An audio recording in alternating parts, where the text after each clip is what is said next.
Olá, pessoal. Eu gostaria primeiramente de agradecer ao Paulo e todo esse pessoal que está inovando em termos de comunicação no setor florestal. Nós todos vamos ganhar. Meu nome é Nelson Barbosa Leite, eu estou no setor há muitos anos, eu formei em 1970 na Exalc e estou na estrada há quase 50 anos. E tive a oportunidade nesse tempo todo de trabalhar com pesquisa, tive a oportunidade de trabalhar no antigo IBDF, trabalhei em empresas, trabalhei em indústria. Na verdade, eu tive a felicidade de passar por todas as fases e todos os segmentos do setor florestal.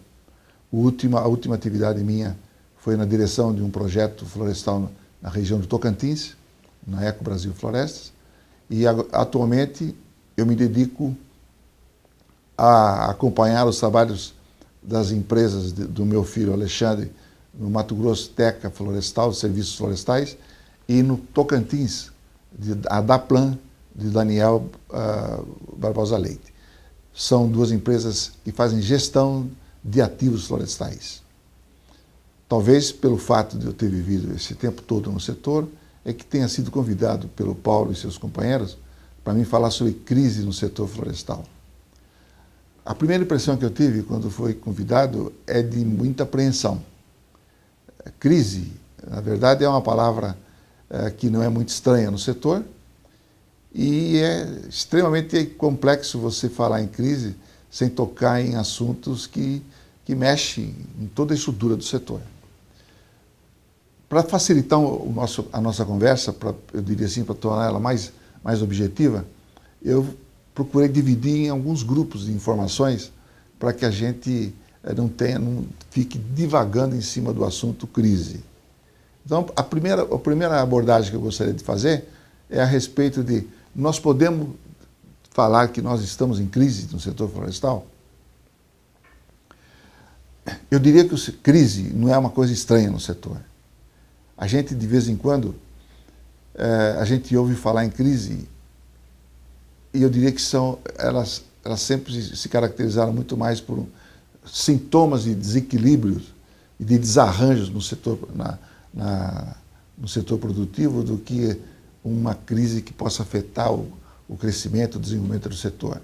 Então nós tivemos, eu diria que, resfriados passageiros, nunca uma gripe que tenha se tornado uma pneumonia.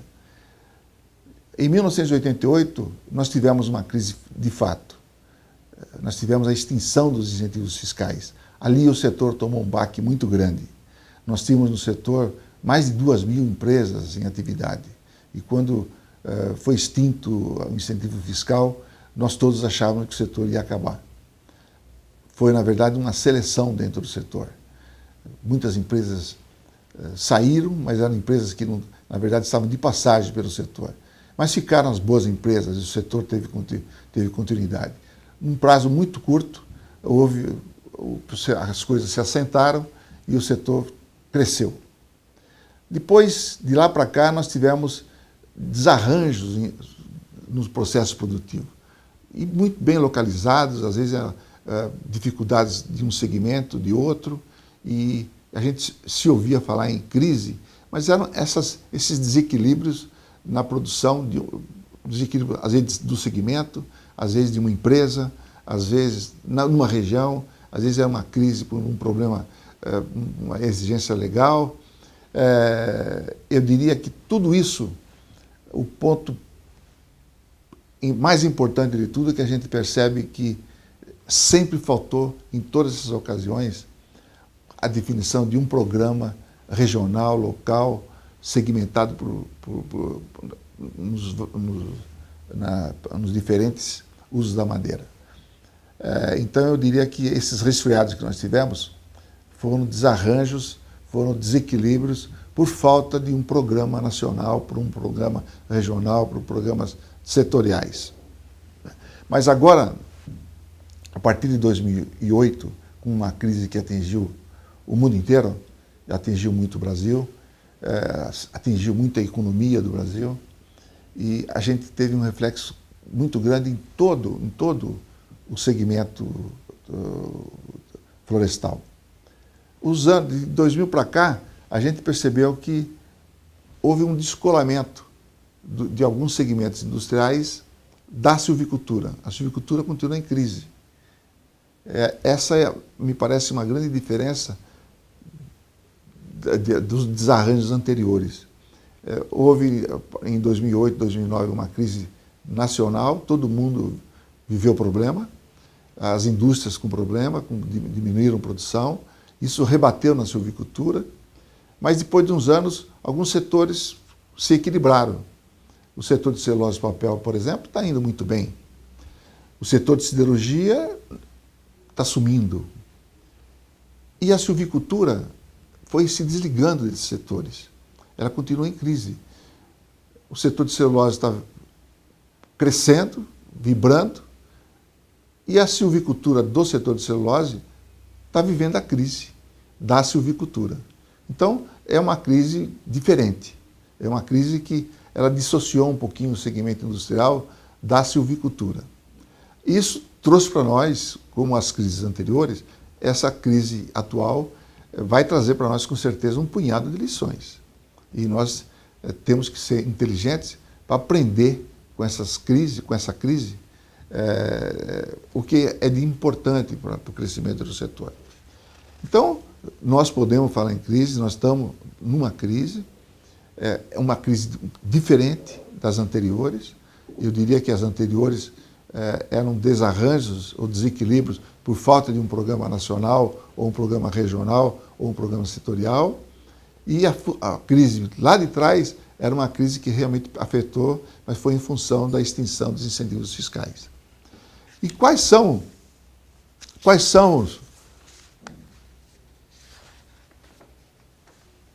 os elementos que permitem a gente, quais são as evidências que nós temos para que a gente possa falar em crise? Então fica a preocupação. Por que essa crise é diferente? Quais são os pontos importantes que a gente pode distinguir nessa crise? Primeiro, essa dissociação da silvicultura, com a silvicultura em crise, com uma série de problemas, e alguns segmentos que vivem da silvicultura sem nenhum problema. Aliás, num período bastante rico. É o caso do setor de celulose e papel, setor que está vivendo um momento bastante interessante. Mas a silvicultura do setor de celulose e papel, ela também está sofrendo crise. Um outro aspecto importante dessa crise, ela é muito abrangente, ela atingiu a todos. Não houve nada que mexa com silvicultura que não tenha sofrido o impacto dessa crise. O tempo, ela está se arrastando desde 2008, 2009, às vezes para alguns setores ela fica mais pronunciada, para outros sai um pouquinho, mas não saiu da crise. A outra coisa interessante é que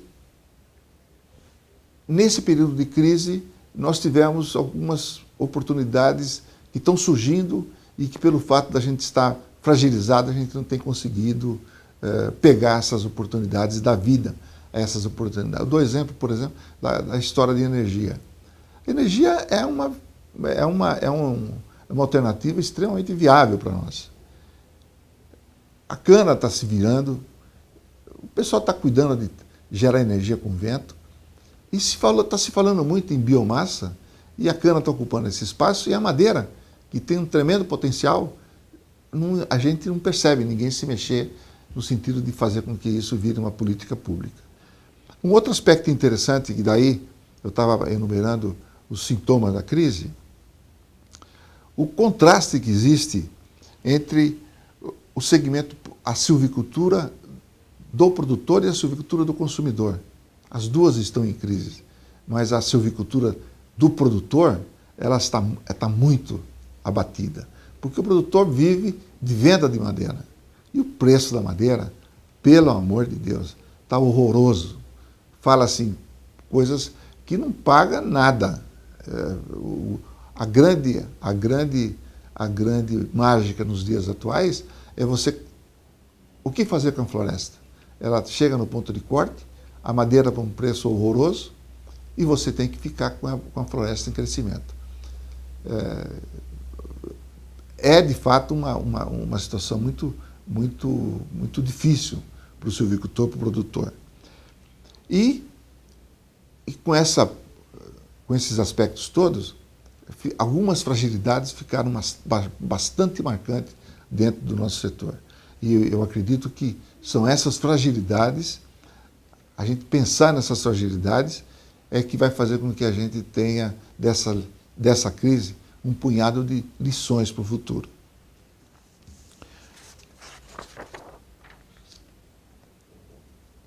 O que evidencia a crise? Nós temos, como eu disse anteriormente, o preço da madeira horroroso, e isso está no Brasil inteiro. Nós não temos informação de que em nenhum lugar do Brasil a madeira esteja sendo negociada por um preço razoável.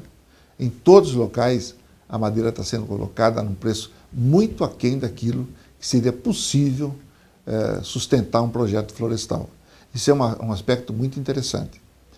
Nós temos um punhado de terceiros que prestam serviço ao setor paralisando suas atividades. Tem em alguns segmentos industriais uma queda de produção e com reflexo na silvicultura, mas o caso, por exemplo, da siderurgia, que sumiu e toda a floresta ligada à siderurgia está vivendo o problema. Nós temos o setor de madeira, de chapas, que também estão com dificuldade. É um setor que consome bastante madeira, muito tradicional na atividade em atividade florestal, e que está vivendo alguns problemas industriais e, consequentemente, também reflete. Nós temos, ainda como sinal de crise, mudanças nos programas florestais. De repente, você vê um programa de 10, 15 mil hectares, passa para 2, 3. Nós temos uma quantidade disponível de madeira em várias regiões do país. Isso denota, quando você percebe esse tipo de disponibilidade, você fica esperto porque existe um sinal de crise. Existe uma quantidade grande de desemprego nas comunidades onde os empreendimentos estão sendo desenvolvidos. É só você visitar essas áreas, essas comunidades, e você vai perceber o desemprego. Nós percebemos uma quantidade muito grande de equipamentos e máquinas florestais oferecidas, e isso é sinal de crise. Vemos um punhado de bons viveiros, gigantes, eu diria até, paralisando, diminuindo sua produção, e isso também é sinal de crise. E uma crise que todo mundo sente na pele é uma quantidade grande de profissionais e de estudantes que estão saindo da escola e estão com uma certa dificuldade para se encontrar em termos de emprego. São essas evidências todas que levam a gente que está no setor atuando há muito tempo a perceber que nós estamos com um sintoma de crise se arrastando. Daí vem a pergunta, por quanto tempo e o que nós podemos ter, o que pode se esperar do pós-crise? Veja, eu acredito que nós estamos aí arrastando uma crise que vem lá de 2008. Ela vai para um lado, ela vai para o outro, pega um, pega outro com mais ou menos intensidade aqui e ali, mas a gente está percebendo que há algum tempo, de lá para cá, o setor entrou numa situação de normalidade. Será que isso vai continuar por quantos anos? Então, eu acredito, pelo tempo que eu vivi no setor e por esses movimentos cíclicos que a gente tem visto no passado, eu acredito que dentro de no máximo 2, 3 anos, a gente tenha superado esses problemas. Eu até acho que a gente vai superar, porque tem muita gente abusando da crise. Esses programas de grandes empresas que não deveriam parar, eles pararam porque existe madeira sobrando no mercado. Essa madeira vai ser consumida e, num prazo curto, eles vão perceber que eles vão ter que voltar a plantar. Então, eu acredito que na hora que eles voltarem a plantar, a hora que perceberem que a madeira que está sobrando, ela já está no fim, o pessoal todo reage e começa um novo ciclo de crescimento. Então, eu acredito que leva 2, 3 anos até que a gente entre numa normalidade em termos de grandes plantios, viveiros em produção e essa preocupação de crescer o setor em termos de tecnologia e tal. Eu acredito que no pós-crise a gente vai ter algumas coisas interessantes. A gente vai ter um crescimento dos programas tradicionais, porque nesse período que eles estão sendo meio paralisados em função da grande oferta de madeira, eles vão ter que retomar o crescimento. Eu acredito que vai ter uma nova corrida a novas fronteiras. Isso aconteceu, parou, vai voltar a ter. Eu acredito que as regiões que nós chamamos de novas fronteiras vão ser muito procuradas. Um exemplo típico disso é o estado do Tocantins. Há 5, 6 anos atrás, houve uma corrida, depois houve uma paralisação, e eu não tenho nenhum pingo de dúvida que o pós-crise vai levar o pessoal de novo ao Tocantins. É um estado super interessante, é um estado que realmente tem tudo para se tornar uma nova fronteira do setor florestal. Tem uma logística espetacular, tem algumas dificuldades ainda com falta de pesquisa, mas isso é perfeitamente superável. As terras estão disponíveis, nós não temos dificuldade com legalização de terra, nós não temos impedimentos legais. Então é uma nova fronteira que, com certeza, o pós-crise vai fazer com que ele seja desenvolvido de uma forma bastante rápida. E uma outra coisa interessante no pós-crise, que com certeza a gente vai ter, é essa diversificação do uso da madeira. Eu acredito que a energia vai surgir, ela vai se arrastar, mas de repente ela vai aparecer. Eu acredito e torço para que o pessoal que faz política dentro do setor florestal entenda que esse é um assunto que depende muito do nosso esforço. Nós precisamos mostrar aos nossos governantes a importância do setor e a possibilidade que nós temos de ser um grande fornecedor de biomassa para a energia. O Brasil precisa de energia.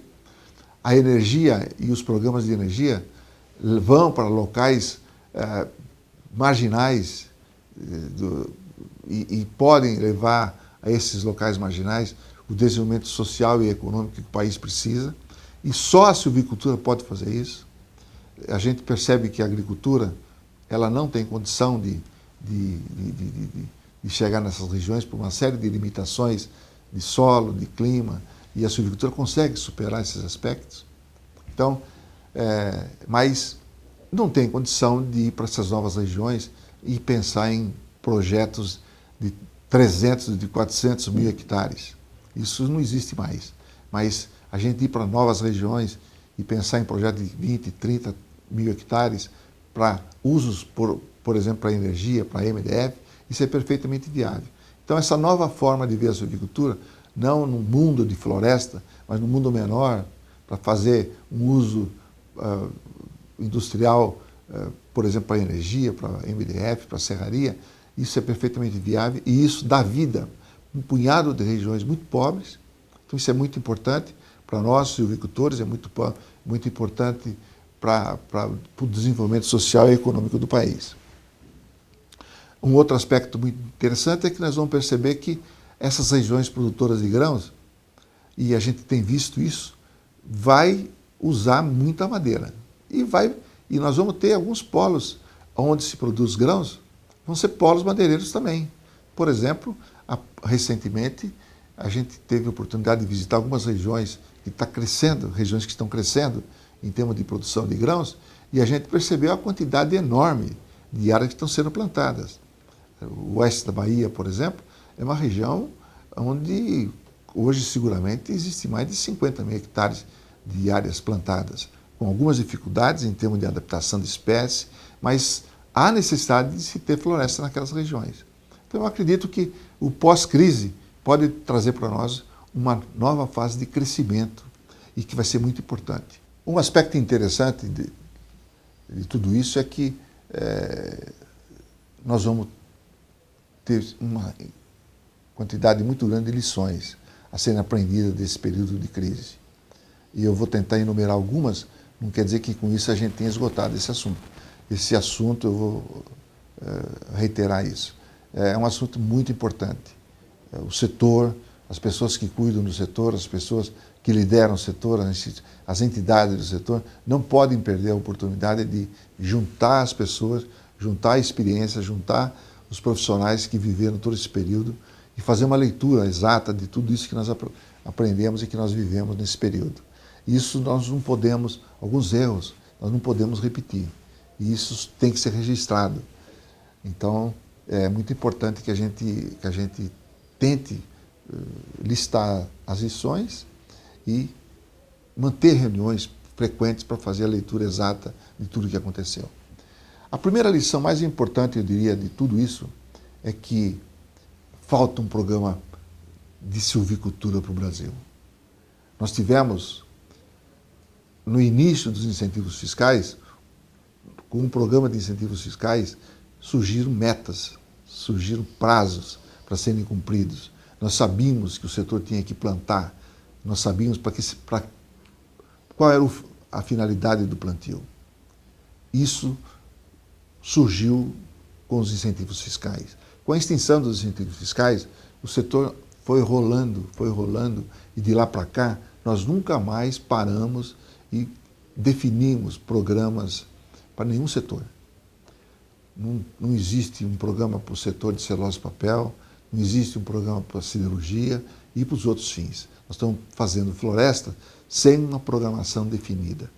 É impossível um programa de silvicultura, um programa florestal, que é uma atividade de longo prazo, a gente não ter um horizonte lá na frente e onde nós vamos chegar, como chegar e em que tempo nós temos para chegar lá. Isso a gente tem percebido claramente. Então, falta para nós uma programação de longo prazo. Isso tem que ser feito com todos do setor, com prestadores de serviço, tem que ser feito com segmentos industriais, tem que existir uma integração dos programas de indústria, como vai crescer a indústria, vai ser possível crescer a indústria, vai ser possível a gente ter usos diversificados da madeira para outros fins. Se vai ter, como vai ter, em que valores, para onde nós vamos, quanto devemos plantar. Então, essa foi a grande lição. Nós estamos percebendo que isso o setor precisa fazer o maior esforço no sentido de juntar tudo o que é possível, juntar gente experiente, juntar as entidades representativas, juntar as universidades, juntar alunos, juntar as escolas, juntar pesquisadores e fazer um documento no sentido de como é que um setor de longo prazo vai caminhar, qual é a direção que ele tem que adotar para que não tenhamos desperdícios no meio do caminho. Então, a primeira grande lição é de que falta realmente uma programação de médio e longo prazo para o setor. Uma outra coisa interessante que a gente percebeu é que no meio do processo, no meio das dificuldades todas, existe uma separação entre os protagonistas. Então, se de repente descola a silvicultura, descola da indústria. Então, nós temos uma silvicultura que produz madeira e que vende para o setor de celulose e papel. Nós temos uma silvicultura que produz madeira e que vende para o setor de siderurgia, para o setor de chapas. Na hora da crise, se as indústrias estiverem andando bem, ela se descola e a silvicultura fica com problema. Então, isso fica muito claro, por exemplo, nos programas de fomento.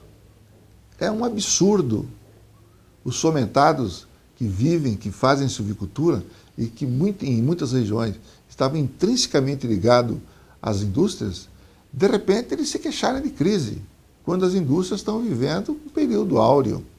Então, o produtor que vive do fomento, que foi levado ao fomento em função da importância do consumo, da certeza do consumo, de repente a indústria cresce, não se abala com crise e a crise fica só por conta do produtor. É meio difícil de explicar como que pode um setor... Vou dar um exemplo do setor de celulose e papel, que é o setor mais rico com quem a silvicultura se mete. O setor de celulose está crescendo, a celulose está crescendo, o dólar está num preço alto, a exportação aumenta. Existe um punhado de propaganda mostrando a exportação a participação dos programas no mercado externo. E os fomentados? Onde fica nisso? Será que não seria sensato que houvesse uma distribuição melhor desses ganhos, que ele não ficasse só num segmento industrial, que ele deixasse um pouquinho desses ganhos em cima do produtor? Com certeza absoluta, seria muito interessante para a silvicultura. Então, essa separação de protagonistas ficou muito evidente e isso não podia acontecer. Que outra lição nós temos disso? Nós tivemos no passado um punhado de aberrações. A maior de todas, por exemplo, vou citar um caso a vocês. Há cerca de 10 anos, aproximadamente uns 10 anos, quem consumia madeira de florestas plantadas era obrigado à reposição. Naquela ocasião, a gente dizia que era um absurdo, que ia chegar um tempo em que se todo mundo que consumisse tivesse que fazer reposição, inclusive quem faz floresta plantada, faz o plantio de eucalipto, tivesse que repor, ia chegar uma hora que ia sobrar madeira. E foram anos brigando para que isso mudasse. Felizmente mudou há uns 10 anos atrás, mas existe muita coisa que está sobrando hoje, porque lá atrás muita gente plantou sem necessidade. Muita gente fazia a reposição daquilo que estava consumindo e ia comprar sempre. Então, continua comprando. Então, mas na hora que ele plantou, ele se tornou autossuficiente. E se isso acontecesse, se nós não tivéssemos cortado isso lá atrás, o problema de superoferta seria muito mais grave. Então, esse dimensionamento do setor, ele está muito ligado à programação que nós falamos anteriormente. Uma outra lição muito importante é que nós precisamos diversificar. Não tem nenhum cabimento a silvicultura crescer exclusivamente em função de 2, 3 segmentos. A silvicultura é muito maior. Nós precisamos fazer uma silvicultura para produção, nós precisamos fazer uma silvicultura de proteção, nós precisamos valorizar as nossas espécies nativas. Nós não vemos falar em nada de silvicultura com espécies nativas. O Brasil é riquíssimo, tem uma diversidade enorme de espécies, tem um potencial enorme para que as espécies nativas possam ter a sua vez, e nós não temos pesquisa, nós não temos nenhum programa que valorize de fato as nossas espécies nativas. Há pouco nós tivemos um chamamento muito grande em termos de precisamos reflorestar, precisamos proteger as nossas áreas do entorno de nossas bacias hidrográficas. Precisamos fazer silvicultura, precisamos plantar para produzir água, precisamos plantar para proteger nossa água. E nós não temos informações técnicas de como proceder com muita exatidão. Mas eu acredito que é uma outra grande lição. Se nós precisamos diversificar o uso da floresta, o uso da madeira e a forma de fazer floresta e as espécies que são utilizadas. Então, aí entra o uso de nossas espécies nativas, seguramente. Precisamos acelerar o processo. Quando nós iniciamos a silvicultura de eucalipto, a produtividade do eucalipto não passava de 15 metros.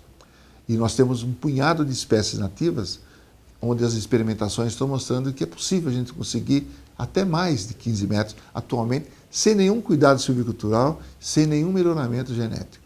Então, existe de fato um potencial muito grande para que a gente possa desenvolver uma silvicultura com espécies nativas e poder diversificar a nossa atividade. Uma outra lição muito grande que ficou de tudo isso é que o setor ainda é muito pobre em informações confiáveis. Então, nós temos áreas que falam que existe sobra de madeira, tem área que fala que está faltando madeira, e a gente não tem nenhuma estatística precisa, mostrando com clareza o que existe de fato em nossos estoques de madeira. Falta uma estatística forte, precisa, de tudo que nós estamos plantando, de quanto nós temos de madeira. E, por fim, para finalizar, para que vocês não esqueçam, o setor não vive sem políticas públicas. Políticas públicas são regras que o governo federal, o governo estadual estabelece dentro de um planejamento, com programas, com metas, com ações definidas. Todos precisam participar. Empresas, profissionais, universidades, pesquisadores, esse conjunto de pessoas, esse conjunto de experiência, esse conjunto de pessoas competentes, fazem um planejamento, montam os programas, estabelecem os objetivos, as metas e saem as políticas públicas para que isso aconteça. Sem política pública, um setor de longo prazo é quase que impossível existir. Precisamos fazer um esforço muito grande, todos nós, silvicultores, empresas, entidades representativas do setor, governo estadual, federal, no sentido da gente estabelecer política pública para a nossa silvicultura. Eu gostaria de agradecer muito a essa oportunidade, ao Paulo e todos os seus companheiros, a todo esse pessoal que está organizando essa nova forma da gente se comunicar com o setor. Estou à disposição de vocês. O meu e-mail é nbleite@uol.com.br. Nós temos uma página no Facebook, onde vocês podem participar, vocês podem dar sugestões. Comunidade de Silvicultura.